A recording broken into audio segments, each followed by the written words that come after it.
Have you ever wanted to go raid some Aztec tombs for untold riches to the atmosphere of Darkest Dungeon and the gameplay of Hades' DiabloSouls? Well, that's this game.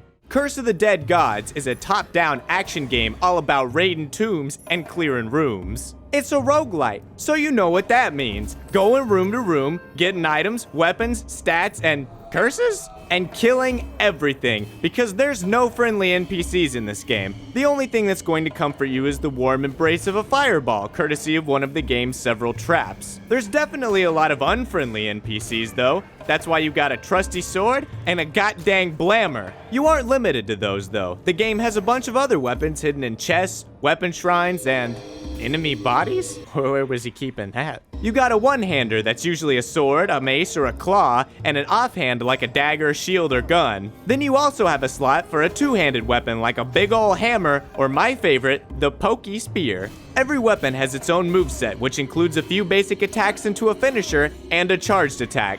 Banana Slammer! Your offensive onslaught is limited by stamina though, but it's not a bar, it's these little pips below your character. Normal non-finisher attacks with the main hand offhand don't cost stamina, but everything else does. When you killinate an enemy, you get a stamina back. If you dodge right before an enemy hits you, it's a perfect dodge and you also get a stamina back. If you really want to get your stamina back though, there are parries in this game. If you press the parry button at the exact right moment, bam, you stun the dude and get 2 stamina. The window on this parry is really tight though, so you're gonna have to practice if you want to get it consistently. There's also a weapon slot for your torch, because this game is dark, and I'm not talking about grim theming. You're gonna need the torch to see things, like the lethal spike traps that are on the floor that you just almost stepped on. These traps are invisible in the darkness, and if they hit you, it's a lot of damage. You can also use the torch to light stuff on fire. Braziers for more light, bombs, enemies. You take more damage in the darkness, so you gotta make sure that you keep it fairly lit. Weapons also have Diablo-style stats and levels. Like this spear is level 1 and has poison attacks, and this spear is level 2 and has a bunch of useful things on it. Oh, what's this one? 1% damage for every point in Constitution? Oh shit, we got stats. Only 3 though. Red for less dying, blue for more stabby, and green for greedo. More monies. There are also relics, items that give passive bonuses, but you have a limited amount of relic slots. You can only hold 5 at a time. Stats, relics, and weapons each have their own shrines that work as shops that you can see from the map. Huh, that looks kind of familiar. Oh well. I think that's about all the mechanics. Yep, combat, stats, relics. Oh right, curses, the thing the game is named after. So you got this curse meter. Whenever you enter a new room from the map, you build up curse. You also build up curse when a dark attack hits you. If that bitch hits 100, you're about to have a bad time. Maybe. When it hits 100, you get a random curse at the end of the room. Some of them are actually pretty beneficial though, like gold urns turning into blood urns that heal you but give you corruption, or obscure swiftness that makes your dodge go further but you can't perfect dodge anymore. There's definitely a few that just suck though, like there's one that makes all your enemies invisible if they're in the dark.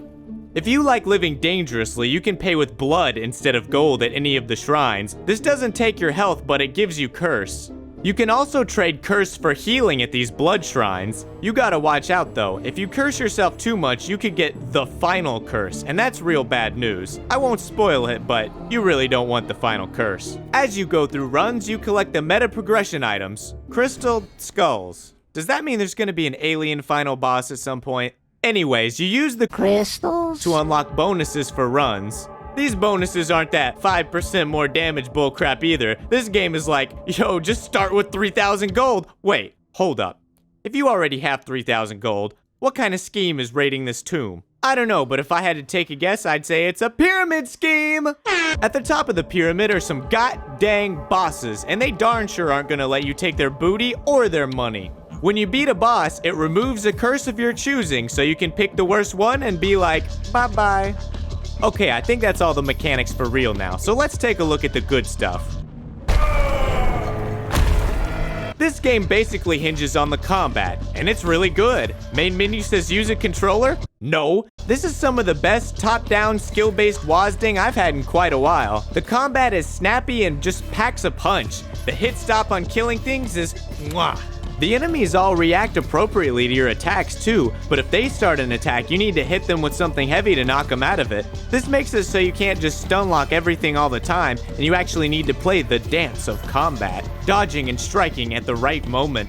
There aren't that many enemy types, but all the different stats, relics, weapons, blessings, and even the curses can interact and keep it pretty fresh every run, so you can't really do the same thing every time. You can definitely get some wacky combos though. One of my winning runs had me with heal on kill, heal on crit, all healing improved, and a buttload of extra critical damage. I poked my way to victory and healed a crap ton. I also like the Slay the Spire-esque map where you can choose your plan of attack. Do you go for all the stats to see if you can beef yourself up to absurdity? Or do you go for weapons and hope to get something crazy good, like a cursed weapon? Ooh, this one's so cursed that the name doesn't even fit on the screen. The sound design is also pretty great. Just listen to all these crazy sounds in the darkness.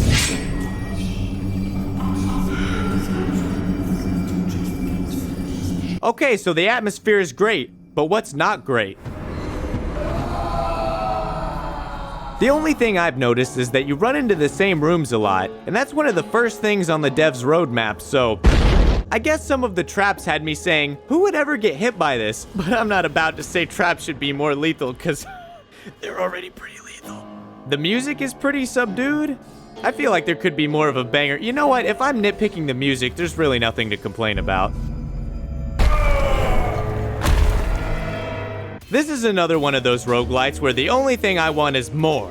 According to the roadmap, there's only one temple in the game right now, but there's 2 more that are planned, along with boss weapons! I can recommend this game 1000%. It's a fairly slow, methodical roguelite, but it does it really well in my opinion. The game is $15 or $20 or your regional equivalent on Steam. I'm not sure because it's not officially released yet. I played it for about 8 hours before I made this review, and I still have plenty more to unlock and see. If you like this video, please leave a like, a comment, a subscribe, a Twitter follow, a curse. Probably not that one. 2 Lainz, out.